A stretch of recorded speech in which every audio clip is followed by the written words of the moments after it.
Hello, everyone, and welcome to the latest business chat with me, Glenys Chatterley from EBN. That stands, as you know, for Effective Business Network. Still not decided whether I'm going to carry on saying all that, but I'll decide at some point. There's plenty of time. So today I've got with me the fabulous Richard Kear, who's from Cardinal Financial Planning. I always want to call it wealth management. But it's about finances, not necessarily about wealth, because you don't have to be wealthy to talk to Richard, is my understanding. Richard, does that sort of sum it up? Good. So welcome. And what I'd like to know, first of all, is a bit about you. Tell us something about you and how you got to where you are. And don't start, it all began in 19 whatever when I was born. So yeah, go for it. I won't quite go back that far. I've been in the business a long time, Glenys, as you know, and it did start in the 80s. I was doing A-levels, and I was working at Tesco's to earn some money, as you do when you're doing A-levels. And I knew at that point I didn't want to be in retail, so I was looking around to try and decide what to do. And my stepfather worked in an insurance company in Ipswich is where I'm from. And he said, well, they're hiring at the moment. And in those days, it was actually much easier to get a job. So I went along, did an interview and got a job. And that's where it started. And it's gone on from there in various different guises. Eventually ending up in the iteration, which is Cardinal Financial Planning and Wealth Management. Right. So tell me then, of all the things you did, what was it about what you do now that was more appealing to you than, say, the insurance part of what you did? What is it that floats your boat about this? Well, insurance is selling. Okay. And that's not what this is about. Financial planning is holistic. So it's looking at the individual or the group or the family or the company and saying, right, okay, you're asking me about this bit, but actually what we need to look at is this in the round. So it's starting off and getting the full story. It's not just about hard facts and you've got a mortgage, therefore you need this cover. That's very basic. That's a product, and we don't do things product led. What we do is understand the full set of circumstances, including lots of soft facts. So what's behind what we're trying to achieve? What are the objectives? When do you want to retire? What does retirement look like? When do you want to pay off your mortgage? What does financial independence look like? How can we help you achieve that? You're here at A and you understand your journey to be B. How do we get you between A and B and make sure that on that journey, which is going to have lots of pitfalls, how do we make sure that you can get to B, not only get there and survive, but also make sure you've got sufficient to see you from B to C? Yeah. And so I guess from that, it's about also the earlier you can start, the better it's going to be.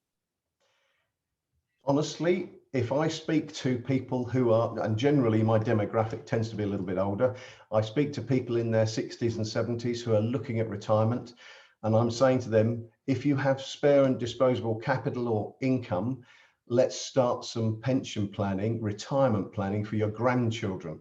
Right. So let's start when they're born, certainly before they're 18, and that helps enormously to build up that pot. So the earlier, the better. You're absolutely right.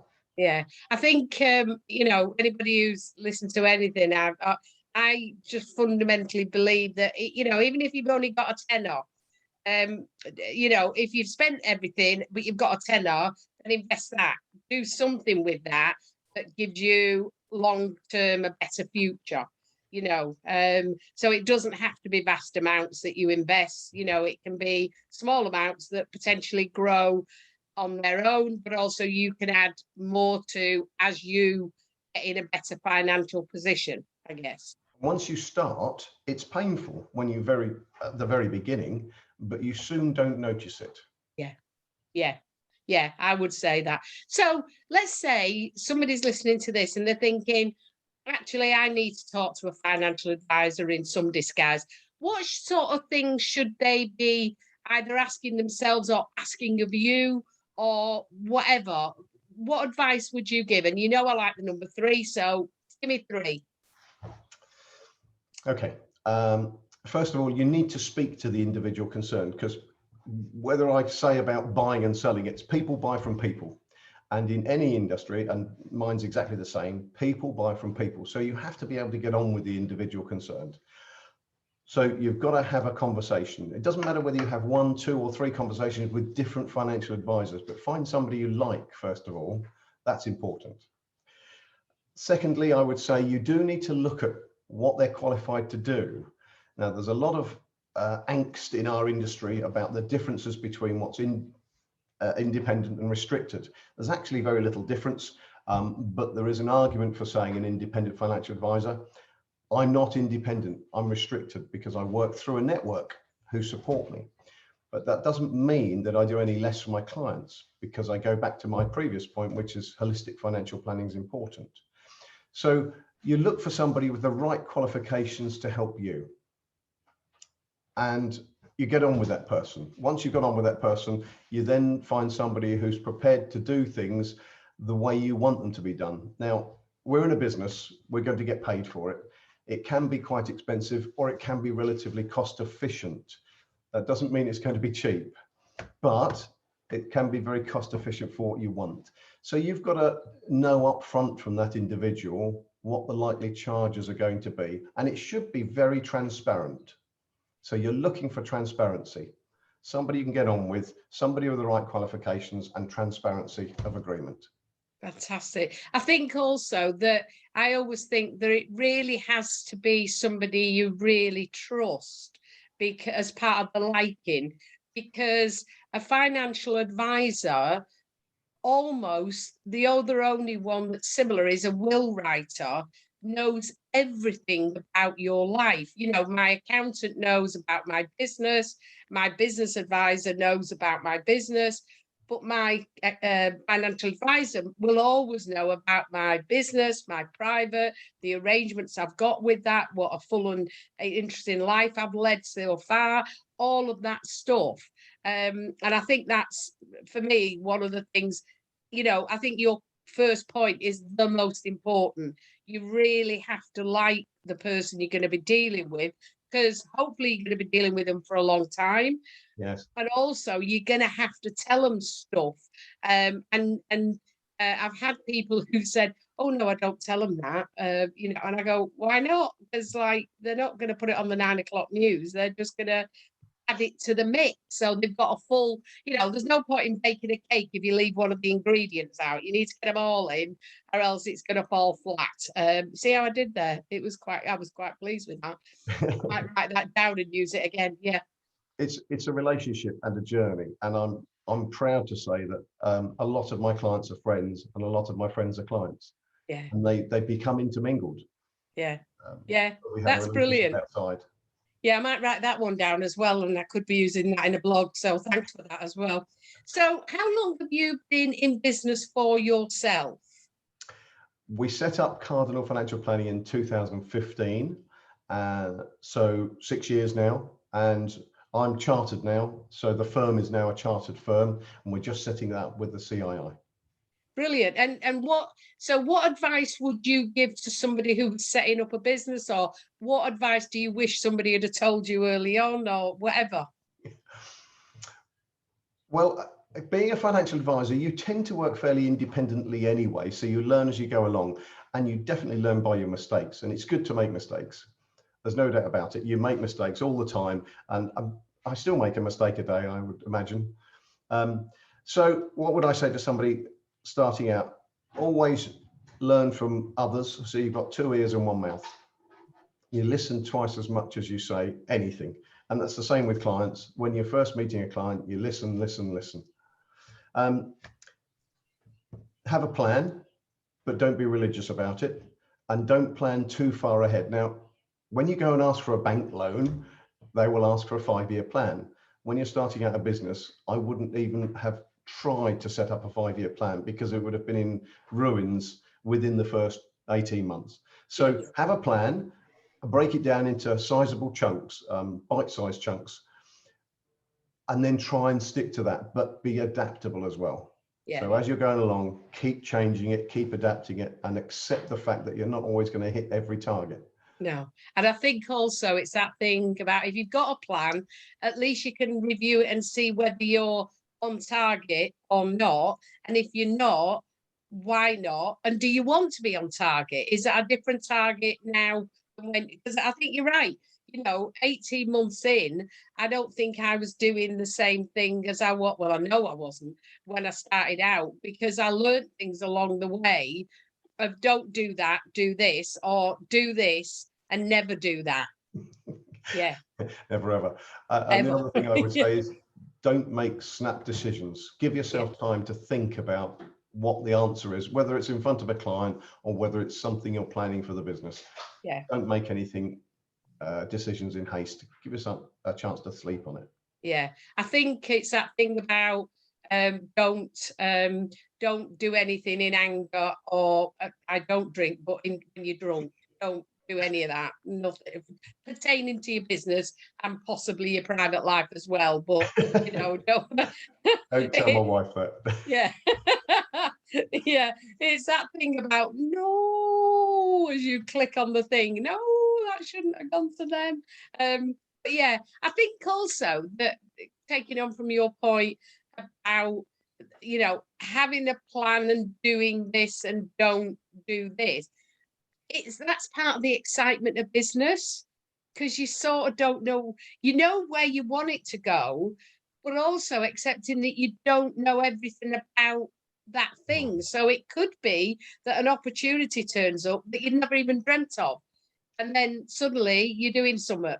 Well, I can tell you, over the last 40 years in my industry, the only constant is change. Yeah. From regulation onwards, it's been a constant change, and I can guarantee that the Financial Conduct Authority, who are our governors, will change something, and we'll have to then go off at a tangent and say, look, we're going off this direction now. Yeah. And I think yours is one of the few industries, or the main, that you do constant qualifications. At any given time, it seems that every financial advisor in any disguise is doing a qualification of some sort, and you don't seem to get that point where you go, no, there's no sitting back. Thank you. Finished there. Yeah. No. You've had half an hour in time to have a coffee. Let's do another one now. Yeah. It's I don't do. I've seen some of the exams that people take, and I'd still be at the pencil scratching of head and chewing of end. I like spending money. I invest it. I'm quite good at earning it, but I don't want to deal with it. I don't have that kind of mind. Just going back to your setting up a business as well, I would say to anybody setting up a business, and this is my financial planning head back on, build up a cash reserve as early as you possibly can, because I guarantee you'll have lean times. Yes. And you need a pot to fall back on as soon as possible. Yeah. I mean, one of the bits of advice, I know I've given on this before, but I'll give again. If the money you're putting into your business, you can't afford to throw out of the window, don't put it in the business, because you may end up as if you have thrown it out of the window. It's and the other bit I think that I wish I'd have known, don't buy anything you don't actually need. Don't pander to your, flatter your ego that you need that thing to make your business professional. You probably don't. A computer's a good idea. Do you really need that cozy whatnot thingy bobby what's it? And you can tell I like IT. I haven't got a thingy bobby what's it, but no. I think you know the point though, don't you? You've got to invest in the future, but in the right way. Absolutely. Yeah, absolutely. I wish somebody had told me that, because when I had the catering company, I ended up with stuff that I thought, that's pretty. I'd like one of those, and then bought half a dozen or a dozen of them, At some point, I'll tell you about the sherry glasses. They went downhill. So you do all this business, you've been in business, you're successful, you're still around. I mean, that's part of the qualification. I think sometimes it's just, you have to go, well, I'm still here and I'm still doing, and I'm still making money, and I've not been evicted and all of that stuff. You know, I think sometimes you just need to sometimes pat yourself on the back for the little things that Be you're a still pretty here. poor financial planner if that was the case. Yeah. Yeah, well, we all see ones that come and go and you don't. So that's always a good thing. So tell me something you do in your spare time, something that we wouldn't necessarily know. Ooh, well, I'm an ardent Ipswich Town fan, season ticket holder, as is my wife. So that's our fun together. Yeah. We support them through thick and thin. Is there a lot more thin than thick? There has been in the last 14 years. Right. But if you go back far enough, we were champions of Europe. So woohoo! How long ago no, was that ish? the 80s, 40 years. Ah, okay. 1978 FA Cup, 1981 UEFA Cup. Right. Okay. Yeah. I know you're not a football fan, but we're now heading back that way. Promise. Yeah. Yeah. When a few years ago at home, I lived from Salford, and which is next to Manchester. So you were either a rugby fan, which is what I was, or you were United or City. And the word Manchester never came into it. You either said rugby, so you're Salford, or City or United. Of course. And Salford I was talking, nearer to Old Trafford, isn't it? yeah, well, I was talking to somebody and they said, so which United? And I went, Manchester. And they said, well, yeah, because you could mean Colchester. No, I'm talking about a proper football club here, not just I'll kick around on a Saturday afternoon with your mates. So, you know, and you can put, and that shows you how much I know about football. The only thing I know about football, the only fact is that Wolves play in gold and black. Because when United were in the second division years ago, I mean, probably maybe even 40 years ago now, I went to a football match and I got beat up by a Wolves woman because I was wearing the wrong colour scarf, i.e. I was wearing United and not hers. So that's the only thing I know about football, that Wolves play in black and gold. I don't remember the rest of it. So, yeah, and it wasn't for me. I much prefer rugby. Yeah, and it's, you know, memories of all dressed up with my mates on a Friday night on the terraces with my bovril, thinking I was hip and happening. You know? I realise now I wasn't. Yeah, the fans at rugby are much more genteel, but the players on the pitch are much more rough. Big and butch. Yeah, big and butch. Yeah, absolutely. Absolutely. They're sort of this, not anything else. So, yeah, so I'm just got Blaze nearly coming into shot, but he's going to go away now. So anyway, that's probably a good time to finish the recording. So thank you for your time. It's been a blast. We don't spend enough time together, so this has been a real treat. For those of you who are watching, next time I might actually put Blaze in shot and then you can see what my beloved looks like. But for now, could you please watch this to the end, because we don't want to mess with the algorithms. Please subscribe, comment, like, tell your friends, and then come back next week, because who knows what we'll be talking about. Might be football, could well be something else. But for now, Richard, thank you so much. It's been a real pleasure. My pleasure. And thanks to all of you.